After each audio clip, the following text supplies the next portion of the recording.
유명한 법칙 하나를 깨닫게 됩니다. 1만 시간의 법칙이라는 그 유명한 법칙을 알게 됩니다. 1만 시간 동안, 그러니까 하루에 3시간씩 3년 정도를 1만 시간 정도 투자를 하면 사람이 전문가가, 그 분야의 전문가가 될 수 있다라고 하는 것이죠. 그런데 저는 얼마 전 1만 시간의 법칙에 위배되는 제 자신을 발견하게 되었는데, 제가 지난번에도 한번 말씀드렸잖아요. 이렇게 이시원 씨가 어쩌다 어른에 나와서 강의했던, 우리는 1만 시간 이상을 영어 공부하는데 학창 시절부터 투자했지만 지금도 여전히 그 시절과 지금 별반 다르지 않는 우리의 모습을 한번 말씀드렸었는데, 제가 그 생각이 났어요. 사람이 얼만큼의 시간을 투자하냐도 중요하지만, 제가 또 다른 하나의 법칙은요, 집중력 있게 쓰이는 게 굉장히 중요하다는 사실을 발견하게 되었습니다. 사람이 집중력 있게 무엇인가를 간구하며 그 시간을 투자하면 놀라운 성과를 이루게 되고, 그 시간의 질과 양이 함께 비례됐을 때 놀라운 시너지 효과를 내게 된다라는 사실입니다. 그 시간을 어떻게 쓰는가에 대해 오늘 본문 말씀의 첫 부분에 나와 있는데요. 오늘 본문 말씀의 전 말씀인 7장 53절부터 8장 2절까지의 말씀을, 세 절의 말씀을 우리가 함께 자막을 통해 한 목소리로 읽기 원합니다. 함께 읽겠습니다. 시작. 그리고 그들은 제각기 자기 집으로 돌아갔습니다.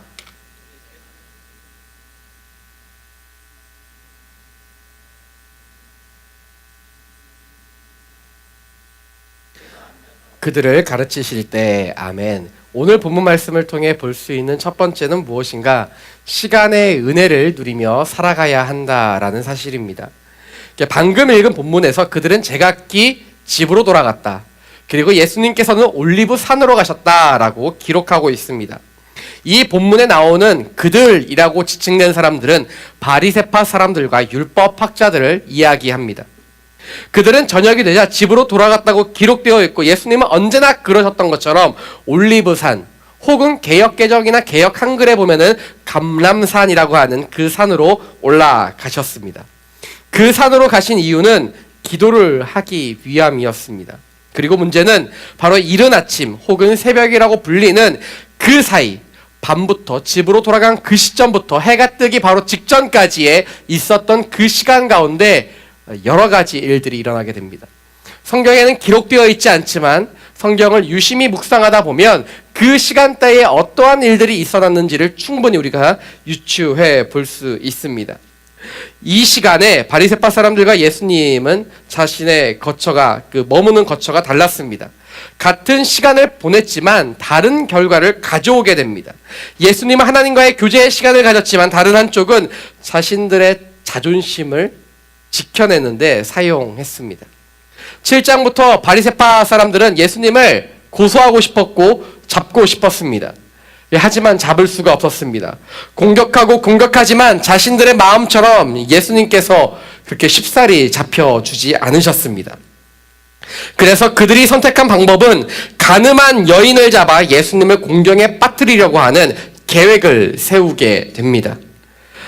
그래서 그 시간, 밤부터 새벽녘이 될 때까지 그들은 가늠하는 여인을 잡으러 다니기 시작합니다. 그래서 시간은 모두에게 공평하지만 모두에게 같은 결과를 가져다 주진 않습니다. 이것은 영적인 시간에도 마찬가지이죠. 모두에게 같은 시간이 주어졌다고 해서 같은 시간을 결코 살진 않습니다. 어떤 사람은 자신의 시간을 하나님 나라를 위해 사용하는 사람이 있는가 하면, 어떤 사람은 자신의 자존심을 위해 살아가고 있기 때문입니다. 나는 지금 어떤 시간을 살아가고 있는가? 이 질문이 우리에게 필요한 시점이 아닌가 싶습니다. 오늘 순모임에서도 우리가 함께 나눌 텐데요. 모교 순장 모임에서 우리 순장님들과 함께 결단을 했어요. 벌써 며칠 지났죠? 금, 토, 주일 3일째가 됐는데 여러분은 작심 3일의 어려운 시간을 겪고 계신지 아니면 승리하고 계신지 모르겠습니다. 우리 리더십들. 하루 중에 언제 얼마만큼 시간을 하나님께 따로 떼어 기도할 것인가에 대해 결단을 했어요. 매일마다. 할렐루야. 여러분 너무 행복하지 않으세요? 우리 리더십들이 그 시간을 떼어 작정하면 뭘 하겠어요? 기도할 때 여러분 기도하지 않겠어요? 별로 믿음도 없고 여러분은 우리 순장님은 절대 그럴 리가 없다. 자기 기도하는데도 바쁘지 내 기도까지 해줄 리가 없다라고 지금 믿고 계신 건가요, 여러분? 할렐루야. 순장님들이 여러분을 위해 기도할 줄 믿습니다. 거기다가 한마디만 제 기도도 좀 해주세요. 좀 부탁드리겠습니다. 매달마다 조금씩 늘려가기로 했습니다. 1월 달에 몇 분을 기도할지 모르겠어요. 어떤 분은 10분, 어떤 분은 30분 막 이렇게 기도하겠지만 그 시간에 그만큼 기도하면 2월이 되면 5분, 10분이라도 늘려서 계속 늘려가는 거예요. 그럼 1년이 지났을 때 우리의 기도의 시간이 엄청나게 많아질 것입니다. 그리고 계속 이렇게 주님과의 교제의 시간을 늘려나가는 것이 우리 갈렙 공동체의 한 해의 시간이 될 것입니다. 이것은 우리 리더십들만 하는 게 아니라 우리 순원분들도 같이 하게 될 겁니다. 이런 말에는 여러분은 아무도 아멘을 하지 않으시고 기뻐하지도 않으시고 나는 아니겠다. 오늘 그래갖고 순모임 안 가신다고 해도 소용이 없어요. 순모임을 가셔서 결단을 하셔야 됩니다. 처음에는 아무것도 아닌 10분일 수 있고 30분일 수 있고 1시간일 수 있습니다. 사실 24시간 1440분 중에 여러분 10분 떼어드리는 거 아무것도 아닌 것 같지만 결코 쉽지 않습니다. 얼마나 작은 시간처럼 느껴집니까? 그런데 놀라운 것은 이 작은 시간도 우리는 주님께 잘 내어드리지 못한다는 사실에 있죠. 어떤 사람은 그 시간들이 쌓여 하나님과의 더 깊은 교제를 하고 하나님께서 알려주시는 크고 비밀한 일들을 알게 되는데 어떤 사람은 여전히 흐리멍텅하게 살아갈 수밖에 없습니다. 다윗 시대에 얼마나 많은 목동이 있었습니까? 그 시대에 목동 하면은 너무나도 많은 집집마다 목동이 있었을 것입니다. 그런데 그 목동 일을 하면서 하나님을 찬양하고 하나님께 예배했던 사람은 다윗이었다는 거예요. 하나님께서는 그렇게 예배하며 하나님을 찬양하는 한 사람을 찾고 계십니다. 그렇다면 다니엘은 어떻습니까? 수많은 고위 관료들이 있었지만 그 중에서 하나님께 날마다 기도하던 사람은 오직 다니엘 뿐이었습니다. 느헤미야는 어떻습니까? 술 맡은 관원으로서 조국에 대한 관심을 가지고 기도를 하던 그 사람에게 하나님께서는 비전을 주시고 그 사람을 통해 조국의 부흥을 허락하시는 놀라운 일을 경험하게 되지 않습니까? 나는 무엇을 바라보고 있는가? 나는 무엇에 혈안이 되어 나의 집중력 있는 그 시간을 사용하고 있는가? 내가 집중하고 있는 그 시간을 통해 하나님은 역사하실 줄 믿습니다. 그래서 제가 보니까요, 우리가 진짜 어려운 세상 속에 살아가고 있습니다. 세상은 우리에게 감각적인 것들을 자꾸 요구합니다. 지금 당장 너를 위해 시간을 쓰라고 이야기합니다. 너를 위해 여행을 가고 너를 위해 맛있는 것을 먹고 너를 위해 봉사를 하고 너의 취미를 위해 시간과 재정을 사용하라고 세상은 계속해서 우리에게 속삭이며 요구하고 있습니다. 우리가 하나님께 집중하지 못하게 하는 속삭임이 얼마나 많은지 모릅니다. 그런데 오늘 로마서 12장 2절 말씀에 보면요, 이렇게 기록되어 있습니다. 우리 한 목소리 읽도록 하겠습니다. 시작. 여러분은 이 세대를 본받지 말고 오직 마음을 새롭게 함으로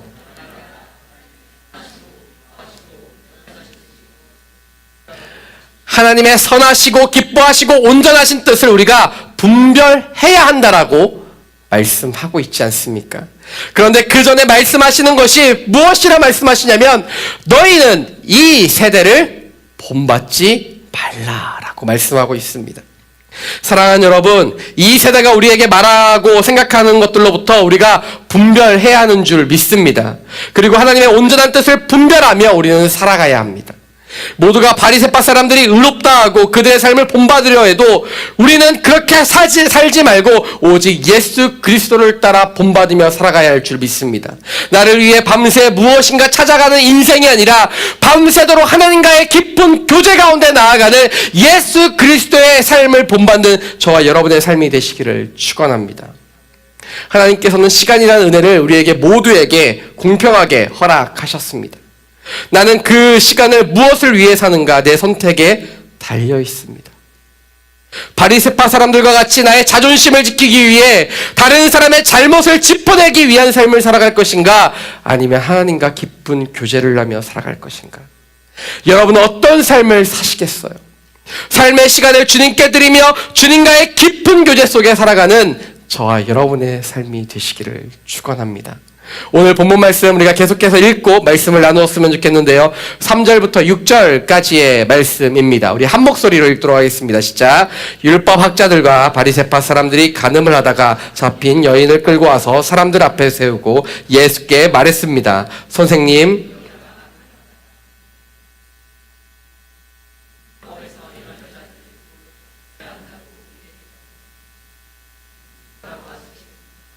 그들이 이런 질문을 한 것은 예수를 시험해 고소할 구실을 찾으려는 속셈이었습니다.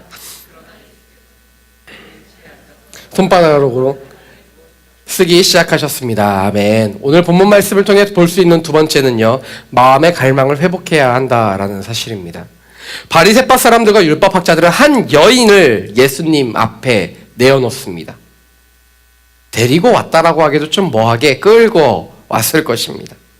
그리고는 이 여인을 현장에서 잡았다고 하면서 모세는 이렇게 말하는데 당신은 어떻게 말할 것이냐라고 그 질문에 대한 답을 요청하고 있습니다. 그리고 6절 말씀에는요, 이렇게 하는 이유, 바리새파 사람들과 율법학자들이 왜 이렇게 하는지에 대해 이야기하고 있는데요, 예수를 시험에 고소할 구실을 찾으려는 속셈이었다라고 기록하고 있습니다. 그 여인이 간음하다 잡혀온 것도 팩트입니다. 그렇죠? 사실이죠.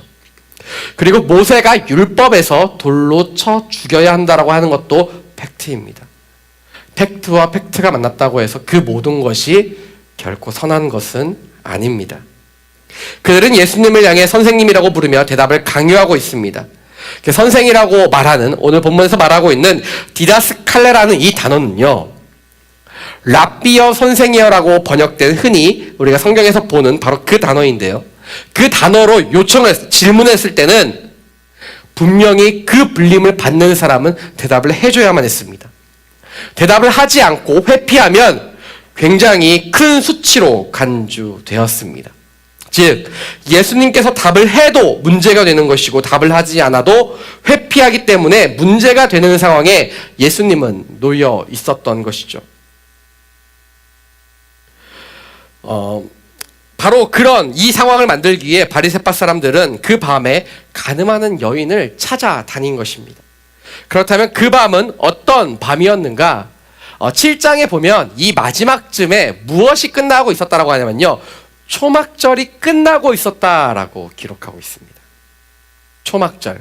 이 초막절은 굉장히 유대인들의 명절 중에 큰 명절 중에 3대 명절 중에 하나입니다.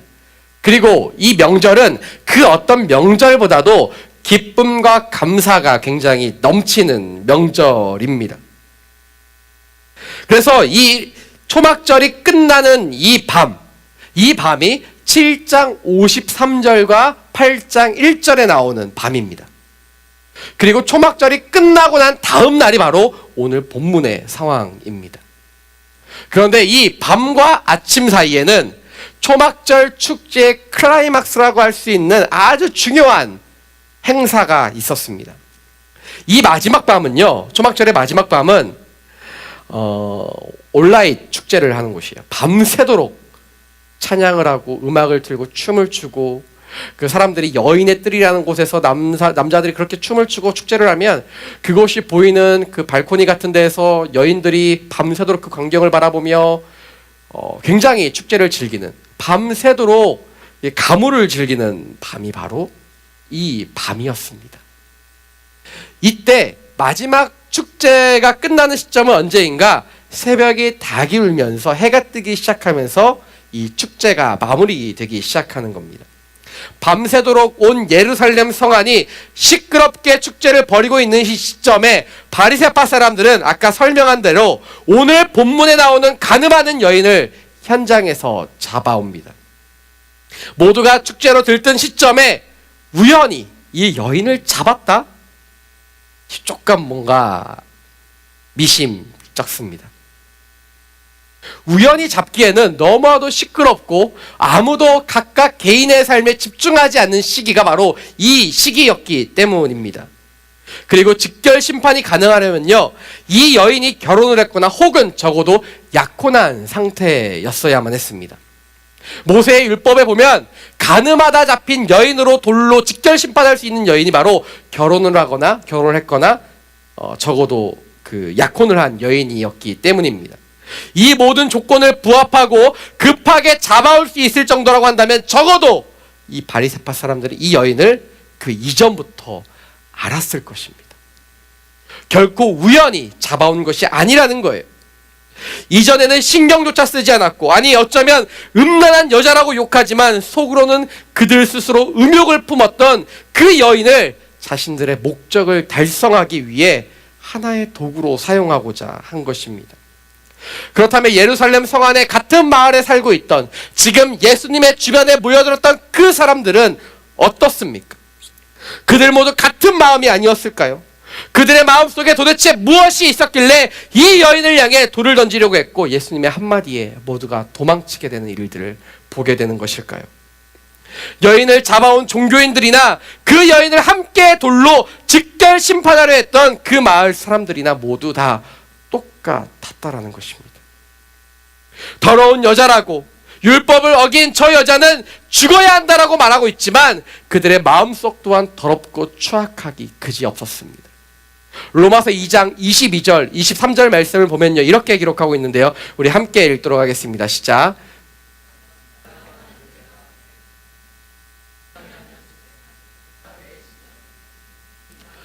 율법을 자랑하는 그대가 왜 율법을 어기고 하나님을 욕되게 합니까?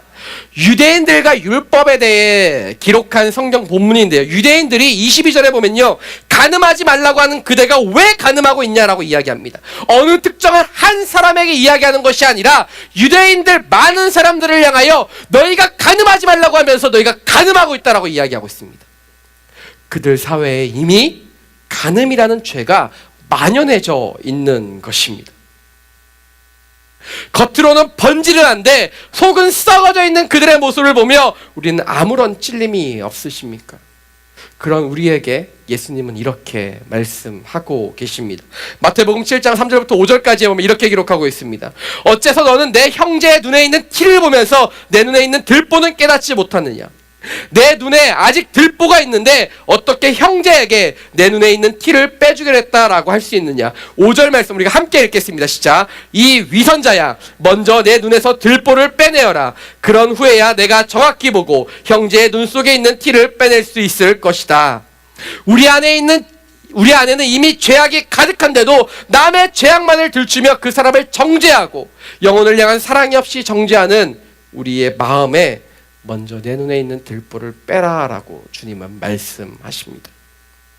우리는 바리새파 사람들과 같은 신앙의 외식을 버려야 합니다. 내 속은 괜찮지 그렇게 여기고 있지만 사실은 엉켜져 있고 썩어져 있고 문드러져 있는데 아무렇지 않은 척 살아가고 있지는 않으십니까? 내 마음은 전혀 괜찮지 않은데 겉으로만 괜찮은 척 살아가고 있지는 않으세요? 어쩌면 이런 상태가 너무 익숙해져 이제는 내가 괜찮다라고 착각하며 살아가고 있지는 않으십니까? 전혀 영적인 목마름도 느끼지 못한 채 이게 갈증인지 갈증이 아닌지도 모른 채 그렇게 살아가고 있지는 않으십니까? 사랑하는 여러분, 깨어나셔야 합니다. 여러분의 마음 가운데 뭐가 부족한지, 도대체 무엇으로 채워야 하는지를 여러분 깨달으셔야 합니다. 내 영혼이 깨어나야 합니다. 목마름을 느끼고 내 마음이, 내 속이 썩어져 있다는 것을 바라보고 인정해야 합니다. 이런 내 삶에 익숙해져 있으면 죽음의 길로 가는 거예요. 목마른데도 목마른지 모르고 썩어져 있는데도 썩어진지 모르면 내가 죽음의 길로 가고 있어도 그것을 전혀 모르는 것입니다. 지난주에 말씀드렸지만 우리의 마음에, 여러분, 에제테이의 그 마음이 회복되어야 됩니다. 나무에 올라가기 전 삭개오의 모습과 우리가 지금 무엇이 다르겠어요? 우리는 나무에 올라가야 합니다. 에제테이, 하나님을, 예수 그리스도를 끝까지 찾고 붙잡겠다라고, 내가 어떻게 해서든지 예수님을 만나겠다라고 하는 그 갈망하는 마음이 우리에게 없다면 우리는 나무에 올라갈 수가 없는 거예요. 나무에 올라가야만, 그 마음을 가지고 주님을 찾아야만 내가 얼마나 썩어져 있는지, 내가 얼마나 토색한 자였는지 깨달았던 삭개와 같이 우리는 우리의 상태를 정확히 직시할 수 있고 바라볼 수 있습니다. 내 힘으로 바라볼 수 있는 것 같지만 그렇지 않아요. 우리가 우리의 상태를 정확히 깨달을 수 있는 것은 예수 그리스도를 만날 때에야만 가능한 것입니다. 여러분, 회당장 야이로가 자신이 회당장이라고 해서 뒷짐지면서 자신의 딸이 아픈데도 예수님을 찾아가지 않고 그 자존심을 지키려고 이렇게 하고만 있었다면 그 딸을 살리지 못했을 것입니다. 자신이 유대교의 회당장이라고 할지라도 자신의 딸을 살리기 위해 예수님을 향하여 달려나갔을 때 예수님께서 그 딸을 살려주셨던 거죠. 우리의 인생 가운데 에제테의 마음을 회복하며 예수 그리스도를 향하여 달려나갈 때에만 하나님의 놀라운 능력과 은혜가 우리의 삶 가운데 부어질 줄 믿습니다. 사랑하는 여러분, 우리가 바로 이런 간절한 마음이 있어야 합니다. 나는 할 수 없어요. 나는 마음이 약합니다. 사실 나는 겉으로는 깨끗한 척 살고 있지만 주님, 나는 죄인입니다. 나를 고쳐주세요. 이런 마음이 우리에게 없으면요, 우리는 신앙의 가면을 쓰며 살아갈 수밖에 없습니다. 가면을 벗어 내던지세요. 괜찮지 않잖아요. 우리는 괜찮지 않아요. 정말 괜찮으십니까? 정말 여러분 주님 없이 살아가도 괜찮으세요? 언제까지 겉으로는 괜찮은 척 살아가면서 내 속은 썩어질 대로 썩어져서 예수님의 그 깊은 임재를 느껴본 적이 언제인지 모르는 채 살아가시겠어요? 무엇이 문제입니까? 내 자존심이 문제입니까? 옆에 있는 사람 눈치가 보이세요? 너무 다 친하고 너무 잘 알게 돼서 그것이 내 신앙생활에 독이 되고 있습니까? 여러분, 그것들을 다 벗어던지세요. 주님 앞에서 우리가 무엇이 걸림돌이 되겠습니까? 이제 우리는 그 신앙의 가면을 벗고 우리가 괜찮지 않음을 고백하며 살아가야 됩니다. 자신이 꽤 괜찮은 사람이라고 착각하며 살아갔지만 그 마음의 중심을 보시는 주님 앞에서는 다 발가 벗겨질 수밖에 없습니다. 주님은 우리의 심중에 무엇이 있는지를 꿰뚫어 보시기 때문이에요. 여러분, 놀라운 것은요, 주님은 자신이 가난하다고 생각하는 사람에게 부욕해 하십니다. 주님은 자신이 아무것도 없는 빈 통이라고 생각하는 사람에게 그 통에 차고 넘치도록 채워주십니다. 그래서 우리는 주님께 두 손 들며 나아가는 거예요. 주님, 내가 가난합니다. 주님, 나를 채워주시옵소서. 내가 빈 깡통과도 같은 인생이라고 고백하며 나아갈 때 우리의 심령 가운데 채우신 하나님의 은혜를 경험하는 저와 여러분의 삶이 되시기를 축원합니다. 7절부터 9절까지의 말씀인데 우리 한 목소리를 읽고 계속해서 말씀을 나누었으면 좋겠습니다. 함께 읽겠습니다. 시작. 그들이 계속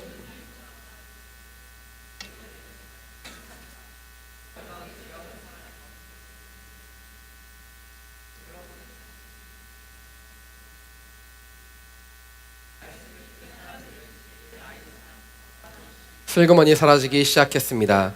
결국 예수와 거기 홀로 서 있던 여인만 남게 됐습니다. 아멘. 오늘 본문 말씀을 통해 볼 수 있는 세 번째는요, 영혼을 우선시해야 한다라는 것입니다. 예수님께서 질문을 받고 땅에 쓰기 시작하십니다. 그러니까 사람들은 착각했던 거예요. 예수님이 우리의 질문에 회피한다. 계속 공격하는 겁니다. 신이 난 거예요. 아주 신날 대로 신난 거예요. 계속 공격하는 겁니다. 예수님이 걸려 넘어질 때까지. 그런데 그때 예수님께서 우리가 모두 알고 있는 유명한 한마디를 던지십니다. 너희 가운데 죄 없는 사람이 먼저 이 여인에게 돌을 던지라라고 말씀하십니다. 그러자 나이 든 사람부터 한 명씩 그 자리를 떠나가게 됩니다. 그런데 여러분, 왜 이 사람들이 그 자리를 떠났는지 궁금하지 않으십니까? 또한 왜 나이 든 사람부터 그 자리를 떠났는지 궁금하지 않으세요? 두 가지를 볼 수가 있는데요. 첫 번째는 그 상황이고, 두 번째는 예수님께서 그 땅에 무엇을 썼는지, 이 두 가지로 우리가 왜 떠났는지, 왜 나이 든 사람부터 떠났는지에 대해 알 수 있는데, 땅에 무엇인가를 썼다 확신 있게 말하는 사람들은 이단입니다. 자기가 봤대요. 계시를 봤대요. 그 이단에서 많이 그래요. 사이비 종교에서 보통 이단에서 예수님께서 그때 내 이름을 썼대요. 막 그런 사람도 있고 하여튼 별의별 사람들이 다 있어요. 확실히 무엇을 썼는지 아무도 모릅니다. 우리가 천국 가면 알 수 있어요. 그때까지 조금만 기다리시면, 여러분 몇십 년만 참으시면 그때 가서 물어보세요. 예수님 도대체 뭐라고 쓰셨습니까? 그러면 예수님께서 알려주실 거예요. 그런데 우리가 그거를 모른다 할지라도 이 정황과 상황, 이 축제의 절기에 있었던 그 상황을 통해 왜 그들이 먼저 그렇게 떠나갔는지에 대해 좀 알 수 있는데요. 초막절 축제의 마지막 순서, 이제 새벽녘까지 축제가 온라인 축제가 되었다라고 말씀드렸잖아요. 이 축제의 마지막 순서가 하나 있었습니다. 닭이 울 때쯤 해서 마지막 순서가 하나 있었는데, 마지막 축제의 의식으로 나이가 지긋하고 학식이 있고 경건한 랍비들과 나머지의 회중들이 찬양을 하게 됩니다. 좀 자막으로 준비했는데 혹시 자막 보시면 랍비 노인들이 이게 번역한 거니까 별로 살진 않을 거예요. 느낌이 오 기쁨 이상하잖아요. 우리나라 말로 우리의 젊은이들, 헌신자들, 현자들이여 우리 노인들에게 수치를 돌리지 마소서. 여러분이 하시는 거예요.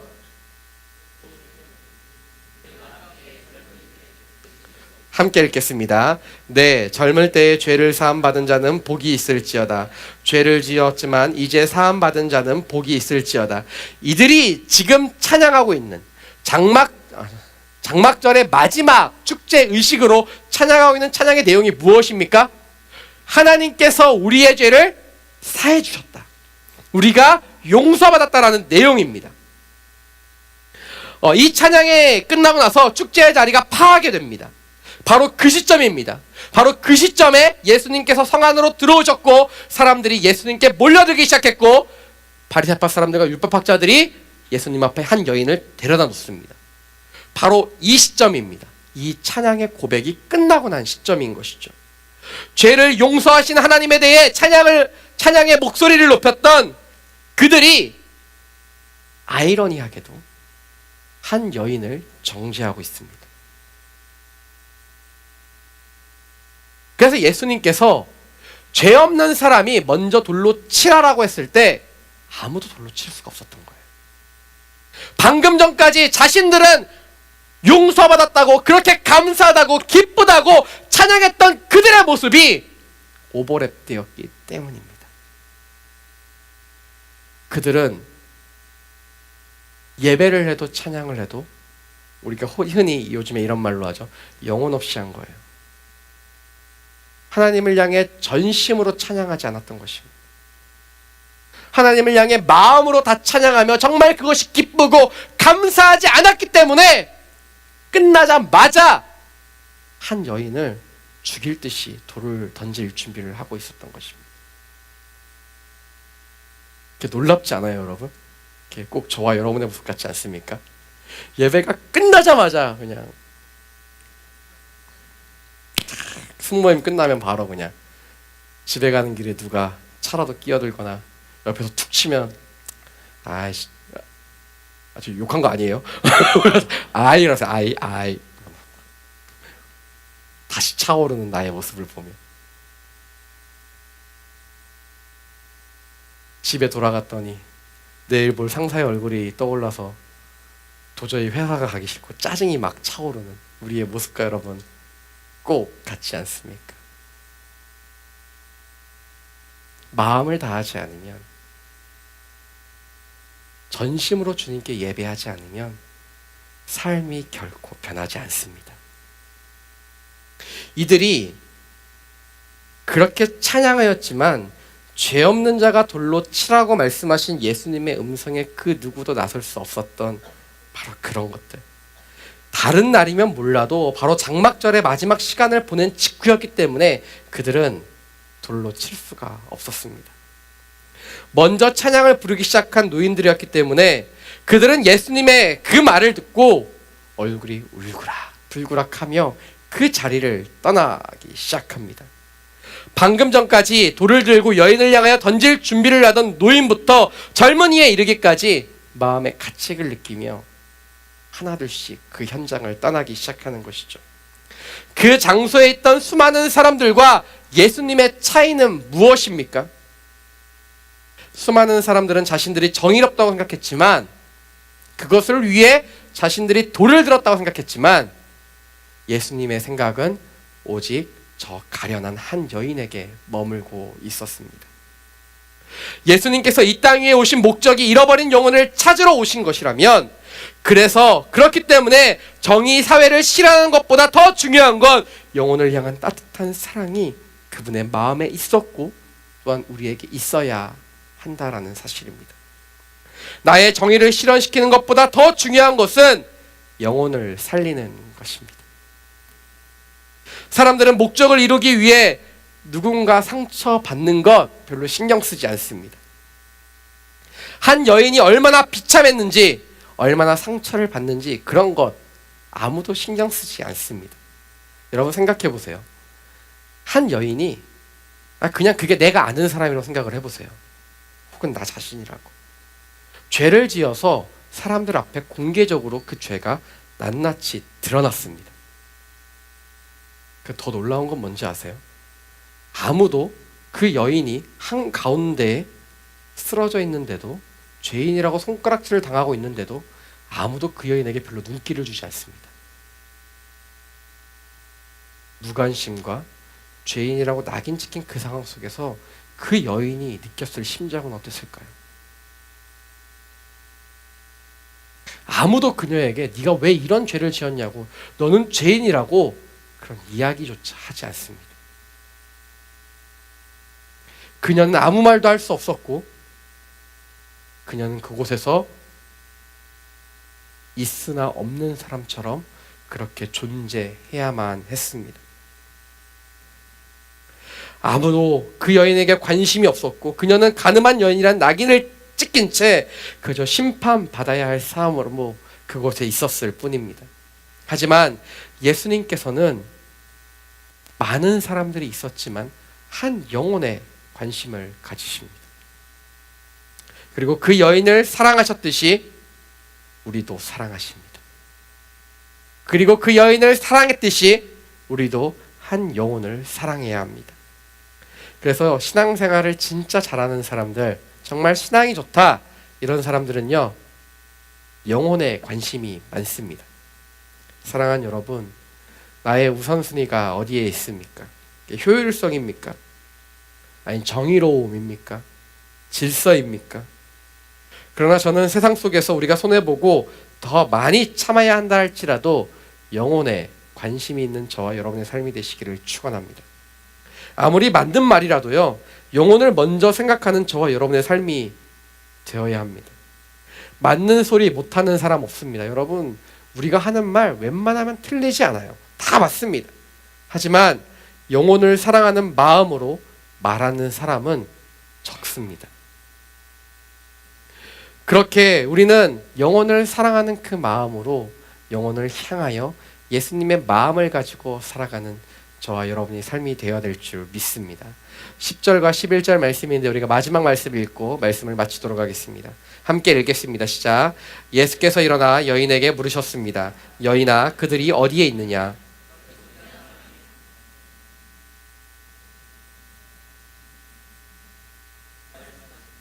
나도 너를 정죄하지 않겠다. 이제부터 다시는 죄를 짓지 마라. 아멘. 마지막 네 번째 말씀은요, 수치의 삶에서 존귀의 삶으로 우리의 삶이 변화된다라는 것입니다. 예수님께서 사람들이 모두 돌아가고 그 여인을 향해 그들이 어디 있냐, 너를 정죄한 그들이 어디 있냐라고 하자 없다라고 이야기합니다. 그러면서 예수님께서 그녀를 향해 이렇게 말씀하십니다. 이렇게 부르십니다. 여인아.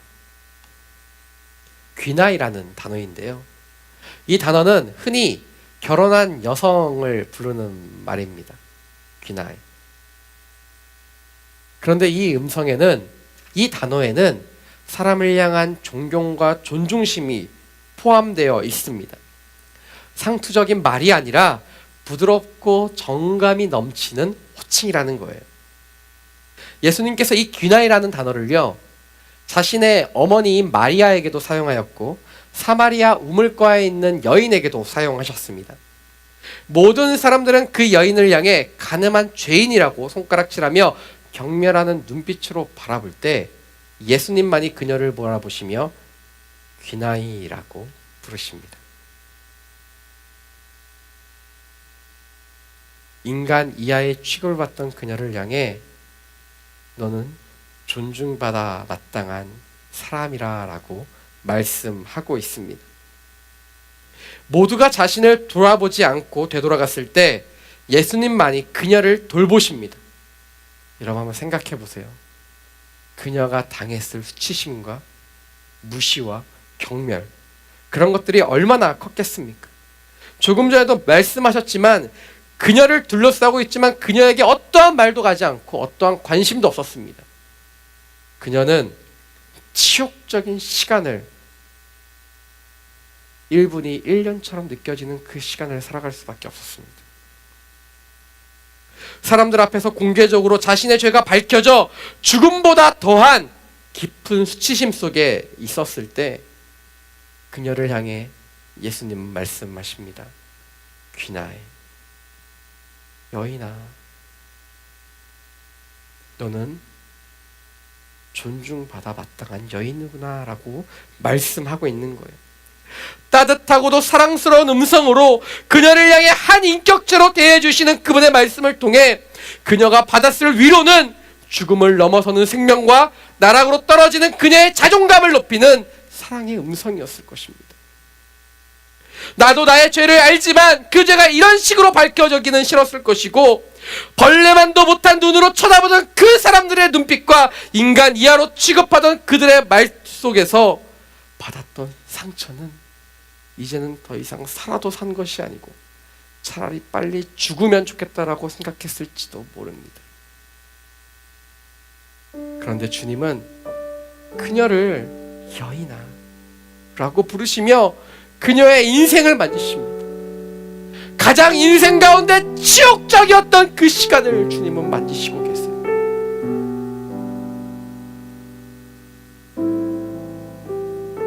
그런데 여러분, 혹시 우리에게 이런 치욕적인 순간이 존재하진 않았습니까?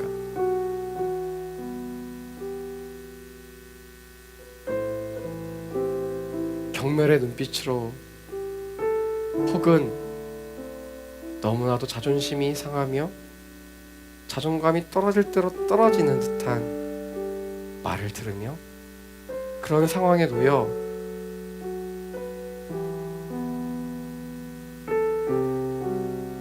나는 너무 힘들다고 느껴진 적은 없어요.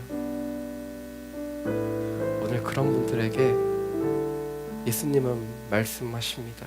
귀나이, 사랑한 여인아, 존중받아 마땅한 여인아. 인생이 참 안 풀릴 때가 많습니다. 그렇죠? 내가 원하는 직장에 들어가지 못할 때도 참 있고, 내가 원하는 학교에 졸업하지 못한 때도 있고, 결혼을 나는 이 나이 때쯤 하고 싶었는데 하지 못해서 속상한 때도 있습니다.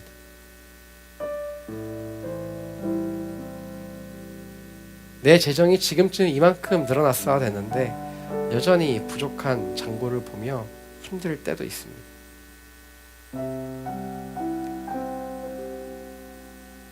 괜찮은 척 살아가지만 내 속은 썩어 문드러지고 있습니다.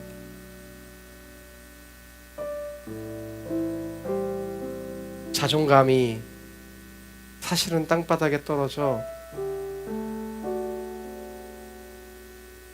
이리 치이고 저리 치여 힘들 때도 너무나도 많이 있습니다. 너무 간절한데 그 간절한 기도의 제목이 이루어지지 않을 때도 너무 많이 있습니다. 하지만 따뜻하고도 사랑스러운 음성으로 그녀를 향해 한 인격체로 대해주시는 그분의 말씀, 그것이 그녀의 인생을 회복하였다라고 한다면 오늘 이 시간 우리를 향해 존중받기에 합당한 나의 사랑하는 딸아, 내가 너무나도 존귀해 여기는 아들아 라고 부르시는 그 주님의 음성이 우리의 삶을 회복시키진 않을까요? 자신의 인생이 실패를 거듭하여 쓰디쓰고 쓰디써 말하라고 고백했던 나오미의 인생 가운데 하나님께서 회복하시고 놀랍게 만지셨던 그 순간들을 우리가 바라본다면,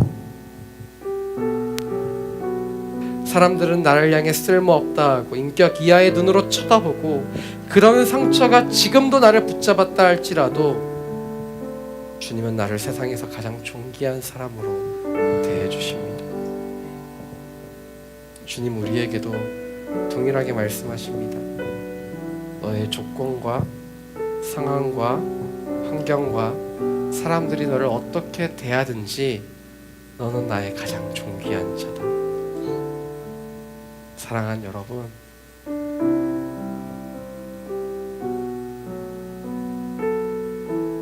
주님이 저와 여러분을 사랑하십니다.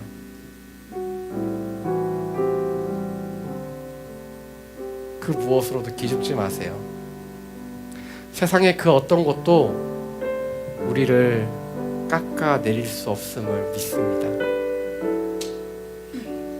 주님이 나를 향해 오늘 이 시간 회복하며 치유하기를 원하십니다. 그 사랑의 음성을 들으며 나아가는 귀한 시간 되었으면 좋겠습니다.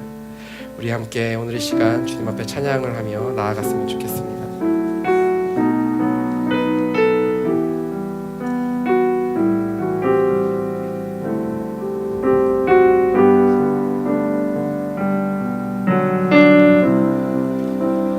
나의 방황을 주님께서 헤아리시고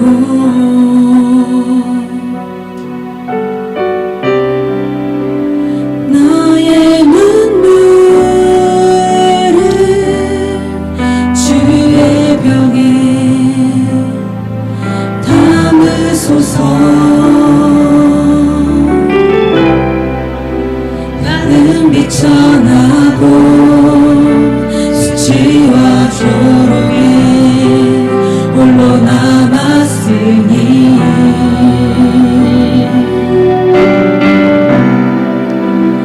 나의 하나님 수렁에서 건지소서.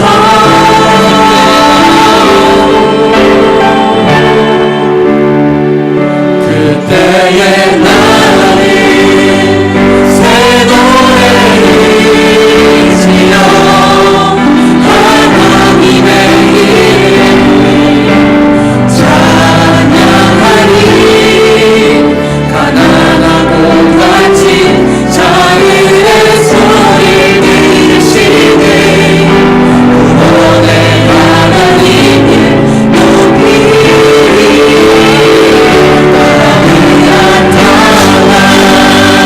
주님을 찬양하라.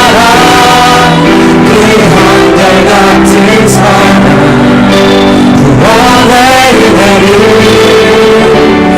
그의 하나님 주님만 기다립니다. 주 얼굴을 보이소서.